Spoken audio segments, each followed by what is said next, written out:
میں آپ لوگوں کو بتانا چاہتا ہوں کہ کتنی بڑی زیادتی کی ہے۔ یہ آیت میں نے دیکھی ہے منہاج القرآن کی ویب سائٹ پر۔ لیلۃ القدر کی فضیلت کے حوالے سے اس آیت کو بیان کیا گیا ہے اور بتایا گیا ہے کہ لیلۃ القدر میں قرآن مجید کو نازل کیا گیا ہے، اور اس کا ثبوت یہ آیت ہے، سورہ دخان کی آیت نمبر 3۔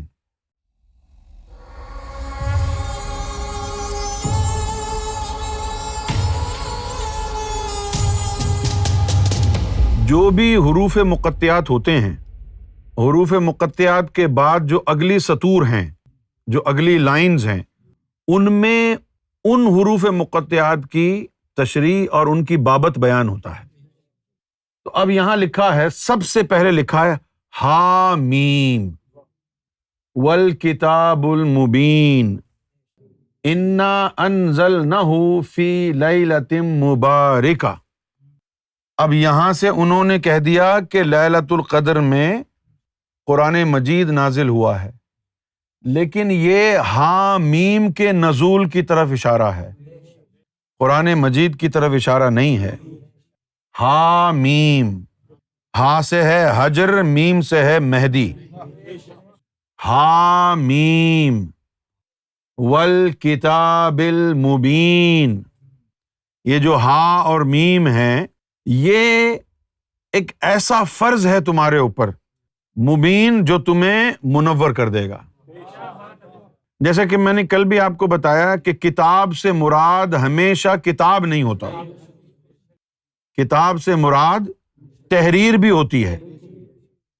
جیسے کہ اب میں نے روزے کے حوالے سے آپ کو بتایا، یا ایھا الذین آمنوا کتب علیکم الصیام، کہا ہے نا بھائی، تو اس کا کیا مطلب ہو گیا؟ روزوں کی کتاب نازل ہوئی ہے، تو کتاب کا مطلب ہے کہ آپ کے اوپر لکھ دیا، آپ کے لیے پرسکرائب کیا ہے۔ تو یا ایھا الذین آمنوا کتب علیکم الصیام کما کتب علی الذین من قبلکم لعلکم تتقون، تم سے پہلوں کے اوپر بھی ہم نے یہ فرض کیا تھا تاکہ تم متقی ہو جاؤ۔ اسی طریقے سے یہاں کتاب سے مراد بک نہیں ہے، کتاب مبین، مبین نکلا ہے مبین سے، جیسے علم البیان ہے۔ علم البیان کیا ہوتا ہے کہ جس میں کوئی شک باقی نہ رہے، ایسا علم جو آپ کے کانوں سے دل میں اترے اور نور ابلنے لگے۔ پھر فرمایا کہ انا انزلنہ فی لیلۃ مبارکہ، اور پھر کہا ہے کہ انا کنا منذرین۔ منذرین کا مطلب ہے خبردار کرنے والا۔ انا کنا منذرین، ایک تو لفظ ہوتا ہے کن، کنتو، کنتا، یہ ہے کنا۔ کنا اس وقت استعمال کرتے ہیں جب 4 زمانے مل جائیں۔ زمانے تو 3 ہیں نا، ہم 3 زمانے جانتے ہیں، ہم جانتے ہیں پاسٹ، پریزنٹ، فیوچر، 3 زمانے ہم جانتے ہیں۔ چوتھا زمانہ کون سا ہے؟ پاسٹ سے پہلے کیا تھا؟ انا کننا منذرین، اس کا مطلب یہ ہے کہ اللہ یہ فرما رہا ہے کہ ہماری تو عادت اور فطرت ہمیشہ سے یہ رہی ہے کہ ہم خبردار کرتے رہتے ہیں، اور ہم خبردار کر رہے ہیں کہ لیلۃ المبارکہ میں یہ ہا اور میم کے راز بیان کیے گئے ہیں۔ اس مبارک رات میں، اس مبارک رات میں کیا ملا ہے؟ ہا اور میم کا راز۔ یہ قرآن کی طرف اشارہ نہیں ہے، ہا اور میم کی طرف اشارہ ہے۔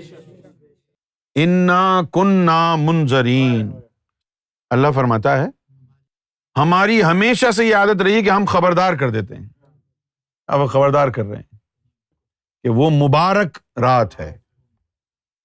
اچھا، اب ایک تو تصور یہ ہوتا ہے کہ لیل اگر استعمال ہوا ہے قرآن میں تو ہم اس سے یہی مراد لیں گے کہ رات ہے، یعنی جس طرح لیل و نہار، وہاں پر بھی لیلہ ہی ہے، تو لیلہ سے مراد نائٹ لیا جاتا ہے، رات، لیکن اس کو محجوب کے طور پر بھی استعمال کیا گیا ہے۔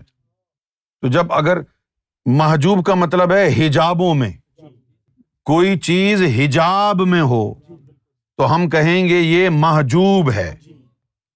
اچھا، اب محجوب کیا ہوتا ہے؟ جو حجابوں میں ہو وہ کیا ہوتا ہے؟ ایک دفعہ بی بی عائشہ نے حضور کی بارگاہ میں شکوہ کیا کہ یا رسول اللہ، آپ تو اللہ کے محبوب ہیں، تو آپ کو دیکھ کے تو ہم پر کوئی خاص کیفیت طاری نہیں ہوتی۔ موسیٰ علیہ الصلوۃ والسلام جب اللہ سے ہم کلام ہو کے آتے تھے تو ان کے چہرے پہ اتنا نور ہوتا تھا کہ اگر کوئی ان کو دیکھ لے تو بے ہوش ہو جائے گر کے۔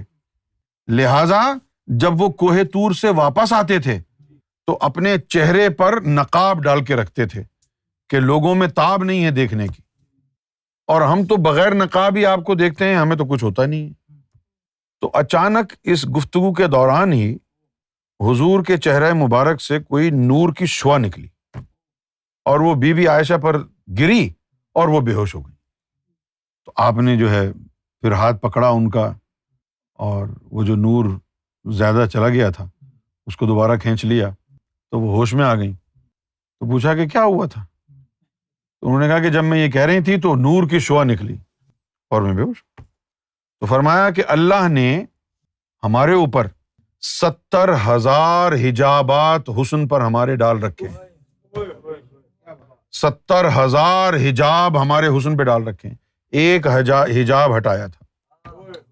تو محمد رسول اللہ پر 70,000 حجاب اللہ نے ڈال کے رکھے۔ یہی وجہ ہے کہ حضور کو کہا واللیل اذا یغشا۔ تو اب آپ دیکھیے، لیلۃ مبارکہ، وہ مبارک ذات جو پردوں میں چھپی ہوئی ہے۔ اس سے مراد صرف یہ نہیں ہوتا کہ رات کا ہی ذکر ہو رہا ہے، اللہ نے کوئی کام دن میں نہیں کیا ہے۔ یہ جی فلاں رات مناؤ، فلاں رات مناؤ، ابے بھائی دن کے وقت کیا کرتے ہیں آپ؟ تو ہمیشہ یہ نہ سمجھیں کہ لیلہ سے مراد رات ہی ہوگا، تو کسی بھی معنی میں اس کو استعمال کیا جا سکتا ہے۔ یہاں پر لیلۃ مبارکہ سے مراد ہے وہ مبارک ذات جو حجاب اور پردوں میں چھپی ہوئی ہے۔ اچھا، اب ذرا غور کیجیے، آپ اب یہ بتا رہے ہیں کہ بھئی وہ مبارک رات میں ہم نے نازل کی ہے ہا اور میم، اور اس کے بعد کہا کہ انا کننا منذرین، ہم تو خبردار کرتے آئے ہیں لوگوں کو۔ یہاں خبردار کرنے والی بات کون سی ہے کہ ہمیشہ سے خبردار کرتے آئے ہیں؟ ہمیشہ سے خبردار کرنے کا مطلب اس بات کے لیے ہے کہ وہ جو لیلۃ مبارکہ جو حجاب میں ذات ہے نا، ہا اور میم اسی میں ہے، ہا اور میم اسی میں ہے۔